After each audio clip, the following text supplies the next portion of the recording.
MACE PvP can feel a bit overwhelming, but that's why I made this video. To help all of the people who don't know how to MACE PvP that well, or even a seasoned veteran who knows almost everything, but I guarantee you that you will learn at least one new thing about the MACE. So let's start with the basics. This is a typical MACE kit you would probably want, and I'll go item by item explaining each thing and all the tactics that go along with it. First up is the sword. And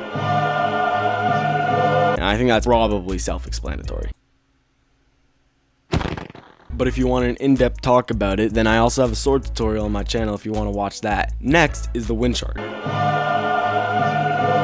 The wind charge gets used in surprisingly amount of different ways. First, there's the defensive use, which is particularly useful because if someone is coming at you with a basic mace attack, you can just simply hit them with the wind charge once they get close, and it'll stop all of their momentum and render the mace practically useless. The other uses are all offensive, and you can use the wind charge by jumping up and right-clicking the wind charge to get height and do a lot of damage, but make sure you jump because yeah, there's also a technique called pearl catching, when you throw a pearl in the air and you catch it with a wind charge to teleport up really high and can do lots of damage. Another thing you can do with a wind charge is called elytra boosting, which is when you're using your elytra and boost off the ground with a wind charge to get distance and make height. The next item in this hotbar is the axe.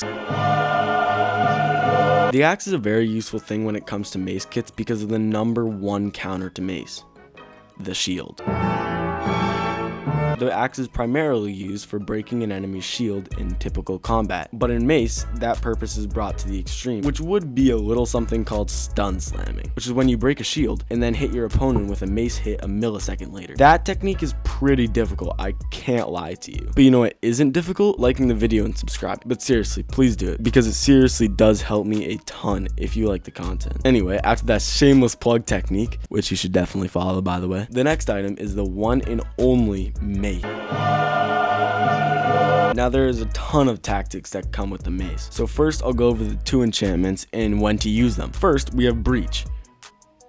When maxed out, negates 60% of the player's armor protection. But maces take an incredibly long time to charge, so that is why you would want to use something called breach swapping, which is when you charge an axe or sword if you want, and right as you're about to hit, swap to the mace and hit, and it should have combined the axe or sword damage onto the mace, which also negates 60% of the armor, which does a lot of damage. But there's another enchantment called Density. This enchantment makes the mace do more damage the higher you go, and you are going to want to do this whenever you are in the air. However, it is best paired with a trick called attribute swapping, which is done by holding out a sword, which has less of a charge time, and then right as you hit your opponent, swap to the mace and then hit. What this does is it combines the damage of the fall with the mace and the damage of a sword, and also fully charges the mace if you fully charge your sword. Next in the hotbar is Gap,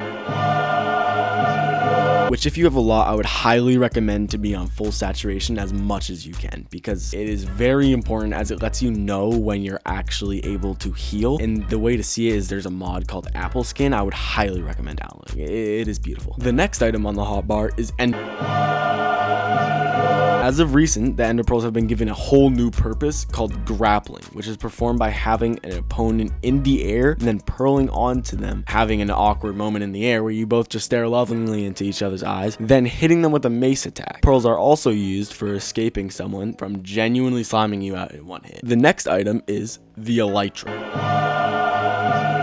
The Elytra is a little overpowered in most fights because it makes your hitbox so tiny, like it's ridiculous. But it is used typically to make distance and makes your aim significantly better. However, there is something that I didn't even put in the hotbar because of how overpowered it is. Also, because I forgot.